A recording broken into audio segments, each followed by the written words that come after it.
যারা এই মুহূর্তে আমাদের সাথে ক্লাসটি করছে সবাইকে আসসালামু আলাইকুম।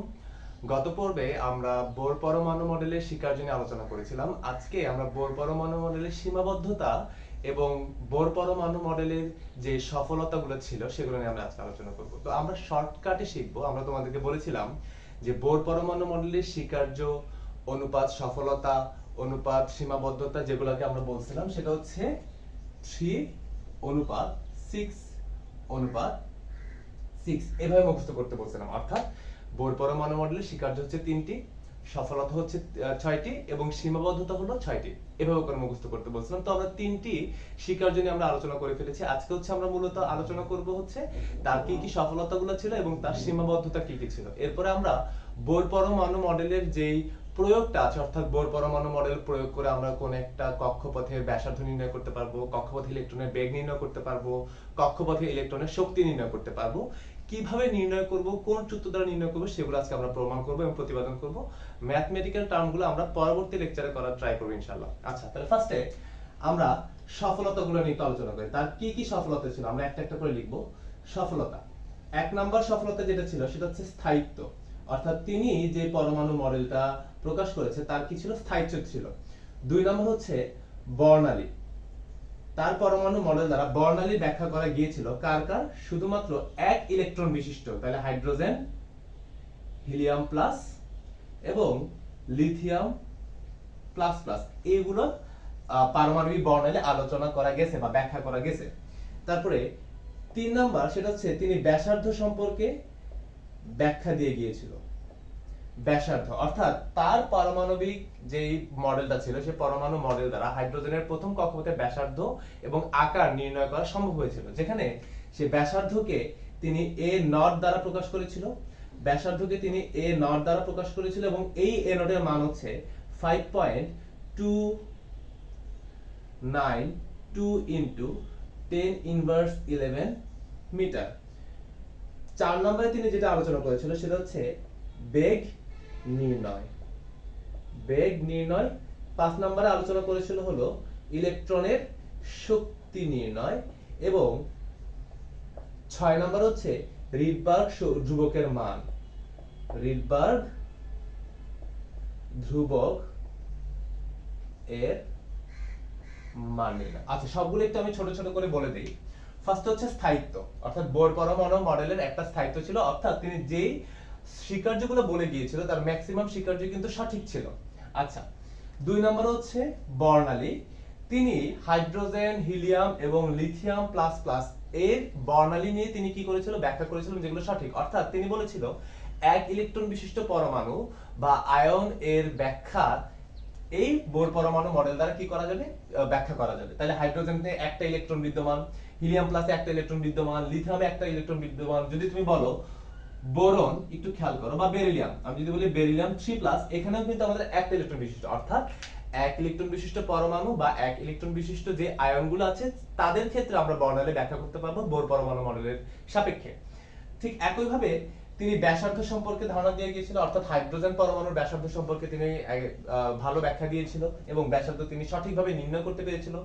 তিনি ব্যাসার্ধকে এ নট দ্বারা প্রকাশ করে এবং তার মান হচ্ছে 5.292 ইনটু 10 ইনভার্স 11 মিটার, অর্থাৎ হাইড্রোজেনের প্রথম কক্ষপথের ব্যাসার্ধ। এরপরে পরমাণুতে যে ইলেকট্রনগুলো আছে কক্ষপথে তার বেগ নির্ণয় করতে তিনি সফল হন, শক্তি নির্ণয় করতেও তিনি কি হন? সফল হন। এবং রিডবার্গ ধ্রুবকের যে মানটা তিনি বলে গিয়েছিল সেই মানটা রিডবার্গ ধ্রুবকের যখন আমরা গাণিতিকভাবে প্রকাশ করেছিলাম, যে প্রকাশটা আমরা পরবর্তী ক্লাসগুলোতে দেখব, সেই প্রকাশটা করে দেখা গেছে যে বোর পরমাণু মডেলে তিনি রিডবার্গ ধ্রুবকের মান যেটা প্রকাশ করে গিয়েছিল, পরবর্তীতে গাণিতিকভাবেও আমরা যে রিডবার্গ ধ্রুবকের মানটা প্রকাশ করেছি বা আমরা পেয়েছি সেটাও কিন্তু বোর পরমাণু মডেলে প্রকাশিত রিডবার্গ ধ্রুবকের মানের সমান। তাহলে এটাই ছিল হচ্ছে তার কি? সফলতা। সফলতার পর যদি আমরা এবার তার সীমাবদ্ধতাগুলো নিয়ে আলোচনা করতে চাই, তাহলে তার সীমাবদ্ধতাও কয়টা ছিল? টোটাল 6টা ছিল। তাহলে সীমাবদ্ধতা, তার সীমাবদ্ধতা ছিল 6টা। তাহলে আমরা একটা একটা করে সীমাবদ্ধতা শর্টকাটে লিখবো। ওই শর্টকাটটা তোমরা যদি বইয়ে একবার পড়ো তাহলে কিন্তু তুমি বুঝে যাবে। আমি জাস্ট সীমাবদ্ধতাগুলো শর্টকাটে লিখে দিচ্ছি, মূল টপিকটা আসলে কি ছিল তার সীমাবদ্ধতা। আচ্ছা, খেয়াল করো।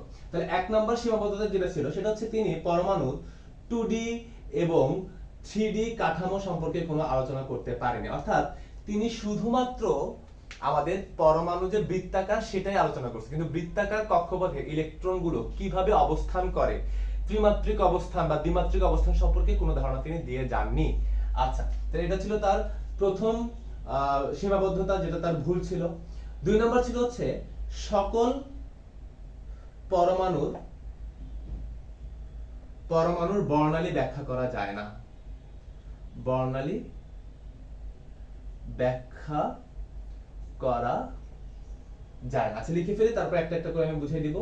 তারপর 3 নম্বর হচ্ছে তরঙ্গ ধর্ম। তরঙ্গ ধর্ম যেটা হচ্ছে ডি ব্রগলির মতে। ডি ব্রগলি তরঙ্গ ধর্ম, ডি ব্রগলি আমি বুঝিয়ে দিব এটা। তারপর 4 নম্বরে লিখবা হচ্ছে কৌণিক ভরবেগের ব্যাখ্যা। কৌণিক ভরবেগের ব্যাখ্যা। 5 নম্বর হচ্ছে সূক্ষ্ম বর্ণালী, অর্থাৎ স্টার এবং জিমেন প্রভাব। স্টার ও জিমেন প্রভাব।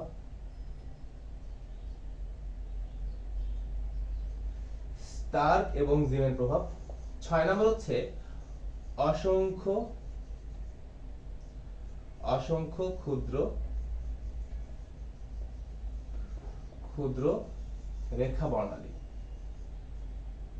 আচ্ছা, একটু খেয়াল করো, তাহলে প্রথম যে সীমাবদ্ধতা ছিল যে তিনি শুধুমাত্র বলছে যে পরমাণুতে ইলেকট্রনগুলো কতগুলো নির্দিষ্ট বৃত্তাকার কক্ষপথে আবর্তন করে, কিন্তু সেই বৃত্তাকার কক্ষপথে কিভাবে আবর্তন করে, তার অবস্থানটা কোথায় ছিল, বা তার দ্বিমাত্রিক কাঠামোটা কি বা তার ত্রিমাত্রিক কাঠামোটা কি, এই সম্পর্কে কোনো ধারণা কিন্তু বোর পরমাণু মডেলে বলে যাওয়া হয় না। 2 নম্বর হচ্ছে সকল পরমাণুর বর্ণালীর ব্যাখ্যা করা যায় না, অর্থাৎ তিনি শুধুমাত্র হাইড্রোজেন পরমাণুর বর্ণালী ব্যাখ্যা করছে, বা এক ইলেকট্রন বিশিষ্ট পরমাণু বা আয়নের বর্ণালীর ব্যাখ্যা তিনি করে দিতে পারছে, কিন্তু যদি এর বেশি কোনো ইলেকট্রন থাকে তাহলে তার বর্ণালীটা কিরূপ হবে এই সম্পর্কে কোনো আলোচনা ডি ব্রগলির পরমাণু মডেলে করা হয়নি। 2 নম্বর হচ্ছে তরঙ্গ ধর্ম, অর্থাৎ আমাদের এই ইলেকট্রন যে আবর্তন করতেছে, এই আবর্তনকালে আমাদের ডি ব্রগলি বলেছে হচ্ছে ইলেকট্রন এত উচ্চ গতি সম্পন্ন থাকে যেটা প্রায় আলোর বেগের কাছাকাছি বা অনেকটাই উচ্চ গতি সম্পন্ন, তো যার ফলে ইলেকট্রন কক্ষপথে তরঙ্গ আকারে আবর্তন করে, কিন্তু ডি ব্রগলি সেটা বলে গেছে, বোর সেটা কিন্তু বলে যায় না, অর্থাৎ কিভাবে আবর্তন করে, সে কি কক্ষপথের মধ্যে থাকে নাকি কক্ষপথ থেকে সে বের হয়ে যেতে পারে, এই সম্পর্কে কোনো আলোচনা দেয়নি গতিশীল থাকা অবস্থায়। ঠিক একই ভাবে তিনি হচ্ছে কৌণিক ভরবেগের ব্যাখ্যা। বোর পরমাণু মডেলে আমরা একটা 2 নম্বর স্বীকার্যতে দেখেছি mvr = nh/2π, যেখানে তিনি ইলেকট্রনের কৌণিক ভরবেগ সম্পর্কে আলোচনা করেছে, কিন্তু এই mvr = nh/2π এর গাণিতিক কোনো ব্যাখ্যা ডি ব্রগলি বোর তার পরমাণু মডেলে দিয়ে যেতে পারেনি, অর্থাৎ এর গাণিতিক ব্যাখ্যাটা কি, কোত্থেকে এই সমীকরণটা তিনি আনছে, এই সম্পর্কিত কোনো ব্যাখ্যা তিনি দিয়ে যেতে পারেনি। পরবর্তীতে 5 নম্বর হচ্ছে সূক্ষ্ম বর্ণালী স্টার ও জিমেন প্রভাব। এখন তিনি যখন বর্ণালী ব্যাখ্যা করেছিল তখন তিনি বলেছিল যে যদি কোন একটা ইলেকট্রন উচ্চ কক্ষপথ থেকে হাইড্রোজেনের প্রথম কক্ষপথে প্রবেশ করে, তাহলে সেটাকে যখন আমরা প্রিজমের মধ্যে দিয়ে দেখব তখন আমরা বর্ণালী দেখতে পাই, কিন্তু সেই বর্ণালীর মধ্যে যে আরো অসংখ্য সূক্ষ্ম রেখা বর্ণালী আছে সেই সম্পর্কে কিন্তু তিনি কোনো ধারণা দিয়ে দেয় না, অর্থাৎ আমাদের চুম্বক প্রভাবে বা বিদ্যুৎ প্রভাবের ফলে ওই রেখাটাকে যদি আমরা ভাঙি বা ব্যবচ্ছেদ করি তাহলে সেখানে আমরা অসংখ্য রেখার সূক্ষ্ম কণা দেখতে পাবো, সেই সম্পর্কে তিনি কোনো আলোচনা দেয়নি। অর্থাৎ ওই বড় সূক্ষ্ম রেখাটাকে যদি আমরা আরো ভাঙি, অর্থাৎ সেখানে যদি আমরা জিমেন প্রভাব বা স্টার প্রভাব ফেলি, তাহলে দেখা যাবে সেখানে আরো অসংখ্য বর্ণালী আছে, কিন্তু সেই সম্পর্কে তিনি কোনো আলোচনা করেনি। ঠিক পরবর্তীতে এটাই আমাদের ধরা পড়ছে যে অসংখ্য ক্ষুদ্র রেখার বর্ণালী, যে আমাদের ইলেকট্রন যখন উচ্চ শক্তি স্তর থেকে নিম্ন শক্তি স্তরে আসবে, অর্থাৎ 1 নম্বর কক্ষপথে আসবে যে কোনো কক্ষপথ থেকে, তখন কিন্তু আমাদের একটা কি হয়, তরঙ্গ সৃষ্টি হয়। সেই তরঙ্গ হচ্ছে অসংখ্য রেখা বর্ণালীর সমষ্টি। সো বর্ণালী দেখতে পাই তিনি বলছে, কিন্তু এই বর্ণালীটা যে অসংখ্য রেখা বর্ণালী দ্বারা গঠিত, সূক্ষ্ম রেখা দ্বারা গঠিত, সেই সম্পর্কে কিন্তু কোনো আলোচনা করেনি। সো এই জন্য এটা তার সীমাবদ্ধ হতে চলে যায়। তো এই ছিল হচ্ছে বোর পরমাণু মডেলের সফলতা, এবং এগুলোই ছিল হচ্ছে বোর পরমাণু মডেলের সীমাবদ্ধতা। এবং এর আগে তো আমরা স্বীকার্য নিয়ে আলোচনা করেছি।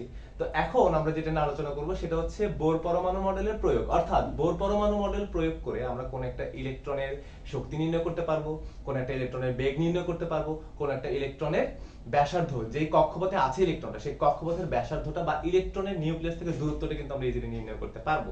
তাহলে সেটা আমরা কিভাবে করব একটু দেখেন। আমরা এখন যেটা করব সেটা হলো বোর পরমাণু মডেলের প্রয়োগ। বোর পরমাণু মডেলের প্রয়োগ, বা তোমরা এভাবে বলতে পারো বোর তত্ত্বের প্রয়োগ। আচ্ছা, বোর তত্ত্বের প্রয়োগের মাধ্যমে আমরা কি কি বের করতে পারবো?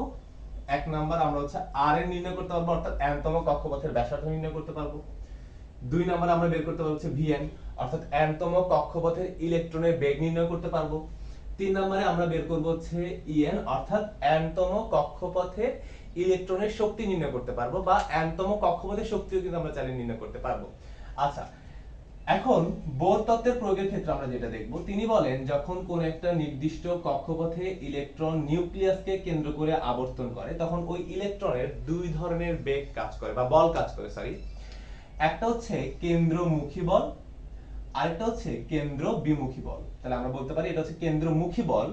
এই কেন্দ্রমুখী বলটা হচ্ছে z square by r square, আর কেন্দ্র বিমুখী বলটা হচ্ছে mv স্কয়ার বাই r। তাহলে আমরা কি বলতে পারি? তিনি বলে যে একটা নিউক্লিয়াসের পাশে যখন নির্দিষ্ট কক্ষপথে, অর্থাৎ প্রথম কক্ষপথে ইলেকট্রন যখন আবর্তন করে, সেই আবর্তনরত ইলেকট্রনের দুই ধরনের বল কাজ করে, একটা হচ্ছে কেন্দ্রমুখী বল এবং একটা হচ্ছে কেন্দ্র বিমুখী বল। তাহলে আমরা বলতে পারি একটা হচ্ছে কেন্দ্রমুখী বল, একটা হচ্ছে কেন্দ্রমুখী বল, আর একটা হচ্ছে কেন্দ্র বিমুখী বল। কেন্দ্র বিমুখী বল, তাহলে কেন্দ্রমুখী বল যেটা ছিল সেটা হচ্ছে z square by r, sorry z square by r square, আর কেন্দ্রমুখী বল যেটা ছিল সেটা হচ্ছে mv স্কয়ার বাই r। এখন খেয়াল করো, যেহেতু ইলেকট্রনের দুই ধরনের বল কাজ করতেছে, তাহলে যেহেতু ইলেকট্রন একটা নির্দিষ্ট কক্ষপথে থাকে তাহলে অবশ্যই তার এই দুইটা বল সমান হবে। যদি সমান না হতো, যদি একটা থেকে বেশি হতো, ধরে নাও কেন্দ্রমুখী বলটা বেশি, তাহলে ইলেকট্রনটা তো কেন্দ্রের দিকে চলে আসতো। ধরে নাও কেন্দ্র বিমুখী বলটা বেশি, তাহলে ইলেকট্রনটা তো নিউক্লিয়াস থেকে দূরে সরে যেত। কিন্তু ইলেকট্রন যেহেতু নির্দিষ্ট কক্ষপথে থাকে, তাহলে আমরা বলতে পারি যে ইলেকট্রনের কেন্দ্রমুখী বল এবং কেন্দ্র বিমুখী বল উভয়ই কি সমান। তাহলে আমরা বলতে পারি যে ইলেকট্রন এর কেন্দ্রমুখী বল ইকুয়াল টু কেন্দ্র বিমুখী বল, দুইটাই কি সমান। তাহলে দেখো তো কেন্দ্রমুখী বল কত, কোনটা ছিল? এই কেন্দ্রমুখী বল ছিল হচ্ছে z square by r square equal to কেন্দ্র বিমুখী বল ছিল হচ্ছে mv স্কয়ার বাই r। তাহলে এখান থেকে আমরা একটা সমীকরণ বের করে রাখতে পারি, সেটা হচ্ছে v square equal to z square divided by mr, ঠিক না? তাহলে এখানে r আর r যদি কাটা চলে যায় তাহলে আমরা পাবো হচ্ছে z আর mr স্কয়ার, সরি এখানে হচ্ছে mr স্কয়ার আর উপরে হবে হচ্ছে z স্কয়ার r। তাহলে দেখো তো এখানে r আর r যদি কাটা চলে যায় তাহলে আমরা উপরে পাবো হচ্ছে z square divided by mr। তাহলে এটাকে আমরা সমীকরণ 1 দিয়ে রাখতে পারি। তাহলে আশা করি এইটুকু পর্যন্ত সবাই বুঝছো। আমি আবার বলি, z square by r square equal to mv square by r। তাহলে এখান থেকে আমরা যেটা পাচ্ছি v স্কয়ার, আমরা v স্কয়ারটাকে যদি আলাদা রেখে ফেলি তাহলে m টা নিচে চলে আসবে, r টা উপরে চলে যাবে, তাহলে আমরা পাই z square r divided by mr square. তাহলে এখানে হচ্ছে দুইটা r, উপরে হচ্ছে একটা, তাহলে r আর যদি কাটা চলে যায় তাহলে নিচে থাকবে আমাদের হচ্ছে একটি r। তাহলে আমরা v স্কয়ার সমান সমান z স্কয়ার বাই mr পাই। তাহলে এটাকে আমরা সমীকরণ নাম্বার 1 দিলাম। এই সমীকরণটাকে ভিত্তি করে এখন আমরা n তম কক্ষপথের ব্যাসার্ধ নির্ণয় করতে পারবো, n তম কক্ষপথের বেগ নির্ণয় করতে পারবো, n তম কক্ষপথে ইলেকট্রনের শক্তি নির্ণয় করতে পারবো। তাহলে একটা একটা করি। তাহলে এই সমীকরণটা আমরা একটু লিখে রাখবো, এটা একটু মুছে দেই, আশা করি সবাই লিখে ফেলছো। আমরা এই সমীকরণটা একটু পাশে লিখে রাখবো কারণ আমাদের দরকার আছে। তাহলে আমরা কি লিখলাম? আমরা বের করতে হচ্ছে v square is equal to z square by mr। এটাকে আমরা সমীকরণ 1 দিয়ে লিখে রাখবো। আচ্ছা, এবার আমরা যেটা করব সেটা হচ্ছে n তম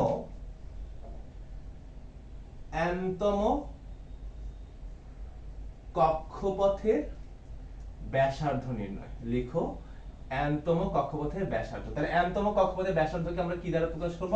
rn, অর্থাৎ r হচ্ছে ব্যাসার্ধ, n মানে হচ্ছে এনতম কক্ষপথ। তাহলে এনতম কক্ষপথের যদি আমরা ব্যাসার্ধ নির্ণয় করতে চাই, তাহলে আমরা বোর পরমাণু মডেল থেকে পাই mvr nh/2 পাই। এটা আমরা বোর পরমাণু মডেল থেকে পাই।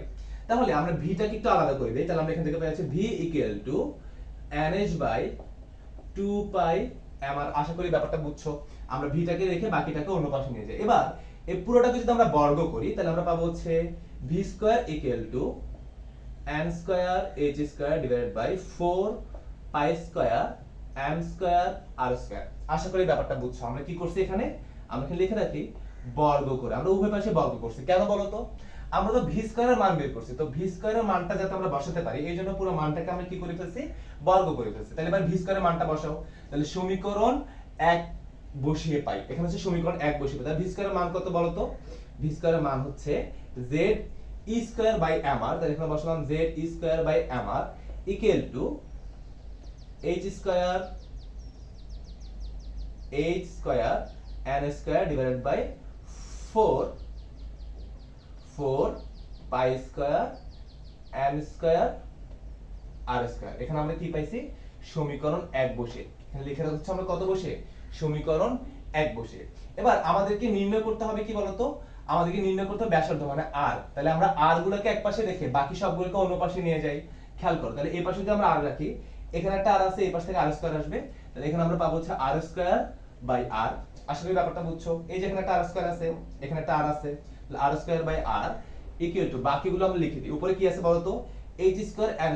তাহলে লিখে দেই h² m²। উপরে কে যাবে? এই যে m যাবে। তাহলে ইনটু m ডিভাইডেড বাই, এটা নিচে কি আছে? 4π² m²। তাহলে লিখি 4π² m²। দেখো 4π² m², আর এখান থেকে হচ্ছে z²। তাহলে আমরা এখানে লিখলাম হচ্ছে z²। আশা করি ব্যাপারটা বুঝছো। এবার দেখো তো কাটাকাটি যায় কিনা। r আর r যদি কাটা যায়, তাহলে শুধুমাত্র r থাকবে ইকুয়াল টু উপরে একটা m আছে, নিচে দুইটা m আছে। তাহলে একটা m যদি কাটা চলে যায়, তাহলে উপরে থাকবে হচ্ছে h² n² divided by 4π² m² z। আশা করি ব্যাপারটা বুঝতে পারছো। তাহলে এটা হচ্ছে আমাদের rn এর ভ্যালু। তাহলে rn সমান সমান কত বলো তো? h² n² 4π² m² z। তাহলে আমরা যদি nতম কক্ষপথের কোন ইলেকট্রনের ব্যাসার্ধ নির্ণয় করতে চাই, তাহলে তার ব্যাসার্ধ হবে h² n² / 4π² m² z।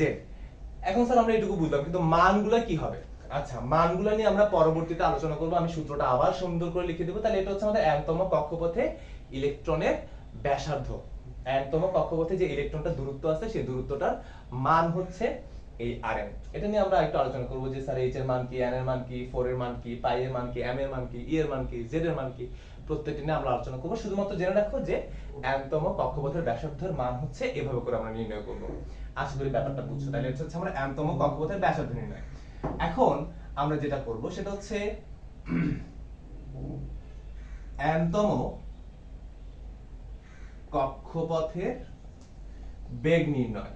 এবার আমরা একটু বেগ নির্ণয় করে দেখি যে বেগটা আমরা কিভাবে নির্ণয় করব। বেগ নির্ণয় অর্থাৎ আমরা এখন কি নির্ণয় করব? vn। তাহলে সেই একই ভাবে আমরা জানি বোর পরমাণু মডেলের যে সূত্রটা ছিল, কৌণিক ভরবেগের যে সূত্রটা ছিল, সেটা হচ্ছে mvr = nh/2π। একই সূত্র দিয়ে তাহলে আমরা এবার ভিটাকে এক পাশে থেকে বাকিগুলোকে অন্য পাশে দিয়ে যাই। তাহলে আমরা কি পাবো? v = nh/2π mr। এটাকে আমরা লিখতে পারি। আচ্ছা, এবার খেয়াল করো, আমরা r এর মান কত পাইছি বলো তো? আমরা একটু আগে দেখলাম rn এর মান অর্থাৎ ব্যাসার্ধের মান হচ্ছে h² m² divided by 4π² m² z। আমরা এই সূত্রটা পাইছি না? rn = h² m² divided by 4π² m² z। এবার এইটাকে আমি একটু সমীকরণ 2 দেই। এটাকে আমি কি দিলাম? সমীকরণ 2 দিলাম। কেন? এই মানটা আমাদের বেগ নির্ণয়ের ক্ষেত্রে লাগবে, কারণ আমরা আগে পড়ছিলাম যে এক একটা শক্তি স্তরের ইলেকট্রনের বেগ এক এক রকম হয়, অর্থাৎ নিম্ন থেকে যখন উচ্চ যাবে বেগ তত বাড়বে। আমরা অবশ্যই বেগ নির্ণয়ের ক্ষেত্রে ব্যাসার্ধের একটা কি আছে? কাজ আছে। এইজন্য বেগ নির্ণয়ের ক্ষেত্রে আমরা এক নম্বরে যেই ব্যাসার্ধটা নির্ণয় করছি, সেই ব্যাসার্ধটা কিন্তু আমাদের 2 নম্বরে বেগ নির্ণয়ের ক্ষেত্রে প্রয়োজন হবে। কিভাবে সেটা? খেয়াল করো আমরা v equal to nh by 2 pi mr লিখলাম, এই সেম জিনিসটাকে আমি কি এভাবে লিখতে পারবো, v equal to nh divided by 2 pi m into 1 by r লিখতে পারবো। আমি জাস্ট r টাকে বের করে দিলাম। এবার এই r এর জায়গায় আমি এই সমীকরণটা লিখতে চাই, তাহলে কি হবে বলো তো, v equal to nh divided by 2 pi m into 1 by r, যদি এটাকে উল্টাই দেই তাহলে কত হবে বলো তো, উপরে চলে যাবে 4 পাই স্কয়ার, উপরে চলে যাবে হচ্ছে 4 pi square m square z divided by h square n square. আশা করি ব্যাপারটা বুঝছো। 1 বাই অংশটা হইতো তো, তাহলে গুণ হলে উল্টাই যাবে, তো আমি একবার উল্টাই সমীকরণটা লিখে ফেলছি, তাহলে 4 pi square m square z divided by h square n square. এবার দেখো তো কিছু কাটাকাটি যায় কিনা, এই যে m আর m কিন্তু কাটাকাটি চলে যায়, তারপরে h n, এখান থেকে একটা h n কাটাকাটি, এখানে দুইটা আছে তাহলে একটা কাটাকাটি চলে যাবে। এরপর দেখো এখানে একটা পাই, এখানে একটা পাই কি করে যাবে, কাটাকাটি চলে যাবে, তাহলে 2 আর 4 কাটাকাটি গেলে থাকবে হচ্ছে কত 2। তাহলে আমরা এখান থেকে কি পাই বলো তো, v ইকুয়াল টু কি থাকতেছে, খেয়াল করো কি থাকতেছে, আমাদের নিচে থাকতেছে হচ্ছে nh, দেখো পুরো নিচে দেখো শুধুমাত্র nh থাকতেছে, তাহলে আমরা লিখি nh বা hn।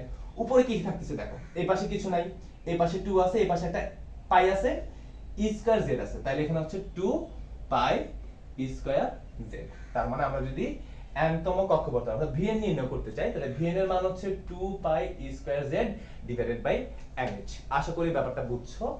অর্থাৎ আমরা যদি বোর পরমাণু মডেলের বোর ইলেকট্রনের বেগ নির্ণয় করতে চাই, তাহলে আমরা vn এর মান দিয়ে এই মানগুলোর মান যদি আমরা বসিয়ে দেই, তাহলে কিন্তু আমরা উক্ত ইলেকট্রনের বা ওই কক্ষপথে কোন একটা ইলেকট্রনের বেগ কিন্তু আমরা নির্ণয় করে ফেলতে পারবো।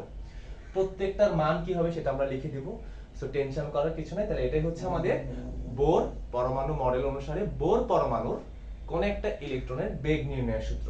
আশা করি ব্যাপারটা বুঝতে পারছেন।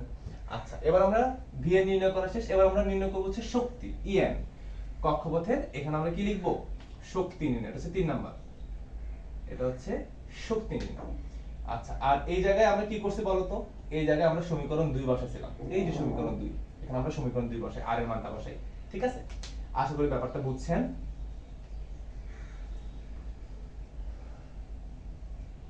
খেয়াল করো, তারপর আমরা যেটা করব সেটা হচ্ছে তোমার শক্তি নির্ণয়। শক্তি নির্ণয় হচ্ছে আমাদের en, তাহলে এখন আমরা কি নির্ণয় করব, a নির্ণয় করব। আচ্ছা, তার আগে একটু লিখে রাখি যে আমরা vn টা কি পেলাম, আমরা vn টা পাইছি হচ্ছে নিচে nh, উপরে হচ্ছে 2 পাই e স্কয়ার z, এটা হচ্ছে আমরা vn টা নির্ণয় করে রাখছি। আমরা লিখে রাখি, এটা কোনো কোথাও যদিও বসবে না, তাহলে আমরা কি পাইছি 2 pi e square z divided by nh। এবার আমরা শক্তি নির্ণয় করব। আচ্ছা, শক্তি কত, যদি আমরা ইলেকট্রনের শক্তি নির্ণয় করতে চাই, তাহলে ইলেকট্রনের শক্তি En ইকুয়াল টু গতি শক্তি প্লাস ইলেকট্রনের স্থিতি শক্তি, এই কথাটা লিখে রাখতে হবে, স্থিতি শক্তি। আচ্ছা, কি বলছি, একটা হচ্ছে গতি শক্তি আর একটা হচ্ছে স্থিতি শক্তি, অর্থাৎ ইলেকট্রনের মধ্যে দুই ধরনের শক্তি কাজ করে, একটা হচ্ছে গতি শক্তি এবং একটা কি স্থিতি শক্তি। তাহলে আমরা একটু মানগুলো বসাই। আমরা জানি গতি শক্তির সূত্র হচ্ছে হাফ mv স্কয়ার প্লাস ইলেকট্রনের স্থিতি শক্তি হচ্ছে মাইনাস জেড স্কয়ার বাই আর। এটা আমাদের জেনে রাখা উচিত যে ইলেকট্রনের শক্তি কত, মাইনাস জেড স্কয়ার বাই আর। স্থিতি শক্তি, ইলেকট্রনের স্থিতি শক্তি হচ্ছে মাইনাস জেড স্কয়ার বাই আর। তাহলে এখান থেকে আমরা একটু সমীকরণটা এবার প্রতিপাদন করতে থাকি en, তাহলে এখানে আমরা কি পাচ্ছি, হাফ এবার দেখো যে এখানে ভি স্কয়ার আছে না, তাহলে আমরা কিন্তু এই সমীকরণ একে কিন্তু আমরা ভি স্কয়ার মানটা বের করেছিলাম, তাহলে এখানে আমরা লিখতে পারি ইনটু ভি স্কয়ার মান কত, z square by mr, z square by mr প্লাসে মাইনাসে মাইনাস, আমরা এখানে কি পাবো, জেড স্কয়ার বাই আর। আশা করি ব্যাপারটা বুঝছো, এই লাইন থেকে এই লাইন আশা করি সবাই বুঝছো। কোথাও যদি না বুঝো তাহলে আমাকে অবশ্যই কমেন্ট করে জানাবা যে আসলে কোন জায়গাটাতে বুঝো নাই। যে কোনো জায়গায় যদি না বুঝো, যদি কোনো প্রশ্ন থাকে, তাহলে অবশ্যই সেটা আমাদেরকে জানাবা। পরবর্তী ভিডিওতে সেটা আমরা শুরুর দিকে আলোচনা করে দিব, যে প্রশ্নটা করেছো তার নাম উল্লেখ পূর্ব সহ। আচ্ছা, খেয়াল করো, তাহলে আমরা এখানে কি পাচ্ছি, এই যে m আর m যদি কাটাকাটি চলে যায়, তাহলে আমাদের কি থাকছে, হাফ জেড স্কয়ার, এখানে স্কয়ার হবে, জেড স্কয়ার ডিভাইডেড বাই কত হবে বলো তো, আর minus z square by r. আশা করি এই ব্যাপারটা সবাই বুঝতে পারছো যে আমরা এই জায়গাটাতে আসলে কি করছি, half z square by r minus z square by r. আচ্ছা এবার এটাকে আমরা কি, এখানে সবগুলো হচ্ছে ইএন ইএন ইএন, তাহলে আমরা এখানে কি পাচ্ছি, ইএন ইকুয়াল টু উপরে নিচে হবে হচ্ছে 2r যদি আমরা সমীকরণটা সমাধান করি, মাইনাস 2r উপরে হচ্ছে z স্কয়ার। আশা করি ব্যাপারটা বুঝছো। তাহলে এবার এই r এর মানটা আমরা বসাই, এই যে r এর মানটা এখানে বসাবো, তাহলে en ইকুয়াল টু মাইনাস, এটাকে আমরা সমাধান করছি, সমাধান করলে আমরা এই মানটা পাবো z square divided by 2r। আচ্ছা তাহলে এবার এটাকে আমরা কি পাচ্ছি দেখো তো, এই r এর মানটা আমরা বসাবো, তাহলে উপরে হবে হচ্ছে z square divided by 2 into 1 by r, তো তাহলে r এর মানটা কত হয় দেখো তো, এই যে r এর মান আমরা একটু উল্টা লিখি, যেহেতু নিচে আছে তাহলে ভাগ আকারে আছে, গুণ আকারে হলে উল্টা যাবে, তাহলে উপরে থাকবে হচ্ছে আমাদের 4 pi square m square z divided by h square m square. তাহলে দেখো তো কিছু কাটাকাটি যায় কিনা, কোনো কিছুই কাটাকাটি যায় না, শুধু এখানে 2 আর এখানে 4 যদি কাটাকাটি যায় তাহলে এখানে থাকবে শুধুমাত্র 2। তাহলে দেখো তো আমরা en এর মানটা কত পাচ্ছি, তাহলে en ইকুয়াল টু, আমরা এখানে মাইনাস দিলাম, মাইনাস এখানে আমাদের 2 থাকছে, উপরেটা লিখি, তাহলে 2 পাই m, খেয়াল করো 2 পাই, আচ্ছা এখানে স্কয়ার আছে 4 স্কয়ার, হ্যাঁ 2 পাই স্কয়ার m, দেখো এখানে একটা e স্কয়ার আছে, এখানে একটা e স্কয়ার আছে, তাহলে কি হবে e টু দি পাওয়ার 4, এখানে একটা z আছে, এখানে একটা z আছে, তাহলে এখানে কি হবে z স্কয়ার। তাহলে দেখো তো উপরে কি হয় 2 pi square m e to the power 4, তারপর হচ্ছে কত z স্কয়ার। আচ্ছা এরপর নিচে কত আছে দেখো তো, নিচে আছে হচ্ছে 2, সরি নিচে 2 থাকবে না, নিচে হচ্ছে এখানে একটা z আছে, এখানে লিখলাম z, সরি উপরে হবে নিচে হবে হচ্ছে h স্কয়ার এবং কি m স্কয়ার। হ্যাঁ এখন ঠিক আছে, আশা করি বুঝতে পারছো। দেখো এখানে আমাদের 4 আর 2 যদি কাটাকাটি যায় তাহলে 2 আর কোনো কিছুই কাটাকাটি যাচ্ছে না, তাহলে উপরে কি থাকতেছে দেখো তো 2 আছে, এই মাইনাসটা তো আমরা বসাইছি, এখানে 2 আছে, 2 পাই স্কয়ার, এই যে পাই স্কয়ার, তারপর m, এই যে m, এখানে একটা স্কয়ার আছে, এখানে একটা স্কয়ার আছে, তাহলে স্কয়ার স্কয়ার গুণ আকারে থাকলে যোগ হয় পাওয়ার, তাহলে এখানে হবে e টু দি পাওয়ার 4, এখানে একটা z আছে, এখানে একটা z আছে, তার মানে কি হবে z square divided by h square n square. তাহলে এটা হচ্ছে আমাদের en এর মান। অর্থাৎ আমরা যদি কোন একটা পরমাণুর ইলেকট্রনের শক্তি নির্ণয় করতে চাই, m তম কক্ষপথে ইলেকট্রনের শক্তি বা n তম কক্ষপথের শক্তি যদি তুমি নির্ণয় করতে চাও, তাহলে আমরা এই সমীকরণ দিয়ে সেই শক্তির মানটা আমরা কি করতে পারবো, নির্ণয় করতে পারবো। এবার এই সমীকরণের ক্ষেত্রে আমরা কোনটার ক্ষেত্রে কি মান ইউজ করে অঙ্কটা করব সেই সম্পর্কে একটু আমরা টুকটাক ধারণা দিতে চাই। আচ্ছা তাহলে পুরোটা মুছে দিই, তাহলে এই সূত্রগুলো কিন্তু তোমাকে অবশ্যই মুখস্থ করতে হবে এবং এই সূত্রগুলো পরবর্তীতে আমরা গাণিতিক সমস্যার মধ্যে কি করব, প্রয়োগ করব। আচ্ছা তাহলে আমরা একটু সূত্রগুলো এক পাশে লিখব, তার অন্য পাশে আমরা তার মানগুলো লিখব। তাহলে এখানে আমরা কয়টা সূত্র পেলাম বলো তো, আমরা সূত্র পেলাম হচ্ছে টোটাল 3টা। তাহলে এক নাম্বার আমরা কি পাইছি বলো, এক নাম্বার হচ্ছে আমরা rn এর সূত্র পাইছি, অর্থাৎ ব্যাসার্ধ, ব্যাসার্ধ সমান কি h square n square divided by 4 pi square m square z। দুই নম্বরে আমরা পেয়েছি হলো vn, তাহলে vn এর সূত্র কি বলো তো 2 pi square z divided by nh। তারপরে নাম্বার 3 আমরা en এর সূত্র পাই, তাহলে en সমান কত minus 2 pi square m e to the power 4 z square divided by h square n square. আশা করি সবাই বুঝছো। তাহলে দেখো আমি আবার বলি, r এর মান হচ্ছে h square n square divided by 4 pi square m square z, তারপর হচ্ছে vn হচ্ছে 2 pi e square z divided by nh, আর en হচ্ছে 2 pi square m e to the power 4 z square divided by h square n square. এখন এই সূত্রগুলোর ক্ষেত্রে আমরা কোনটার মান কি বসাবো একটু ডান পাশ করে লিখে রাখবে, কিসের মান কোনটার মান কি বসাবো। তাহলে এখানে হচ্ছে আমরা মান লিখব, খেয়াল করো এখানে যে মানগুলো হবে সবগুলো হচ্ছে সিজিএস এককে, সিজিএস এককে, সি মানে হচ্ছে সেন্টিমিটার, জি মানে হচ্ছে গ্রাম, আর এস মানে হচ্ছে সেকেন্ড। খেয়াল করো একক সাধারণত দুই ধরনের হয়, একটা হচ্ছে এসআই একক, একটা হচ্ছে সিজিএস একক। অলওয়েজ মনে রাখবা আমরা যখন এই সূত্রগুলো দিয়ে ম্যাথমেটিক্যাল টার্ম করব তখন অবশ্যই এবং অবশ্যই যে মানগুলো আছে সেই মানগুলোর জন্য তোমাকে সিজিএস একক ব্যবহার করতে হবে। তুমি যদি এসআই একক ব্যবহার করো তাহলে কিন্তু হবে না, তোমাকে অবশ্যই কি ব্যবহার করতে হবে, সিজিএস একক ব্যবহার করতে হবে। আচ্ছা, তাহলে সিজিএস এককের ক্ষেত্রে আমরা ফার্স্টে কি আছে দেখো তো, এইচ এর মান প্লাঙ্ক ধ্রুবক, এইচ কত বলো তো 6.626 ইনটু 10 ইনভার্স 34। এটা হচ্ছে এসআই একক, কিন্তু তুমি এসআই একক ব্যবহার করতে পারবে না। তাহলে সিজিএস এককে এটার মান কত, সিজিএস এককে এটার মান হচ্ছে 27 আর্গ। এটার মান কত, 27 আর্গ। এটা ব্যবহার করতে হবে। তুমি যদি 34 ব্যবহার করো তাহলে কিন্তু হবে না। আচ্ছা, তাহলে এটা গেল এইচ এর মান।